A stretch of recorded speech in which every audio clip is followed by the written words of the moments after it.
করেছি কাকিমা? এই ভর দুপুর বেলা আমাদের গাছ থেকে পেঁপে চুরি করছো? তোর বোকা ছেলে কিছু জানে না আমি চুরি করছি নাকি। এই যে পেঁপের গায়ে কি সব পোকা বেড়াচ্ছিল, আমি পোকাগুলো তাড়িয়ে দিচ্ছিলাম। পোকা বানানোর জায়গা পাও না না?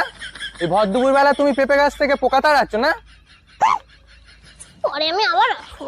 এই তো এইবারে সন্ধ্যা হয়ে গেছে, পেঁপে চুরি করে নিয়ে যাবো। হ্যাঁ, কেউ দেখতে পাবে না। হ্যাঁ।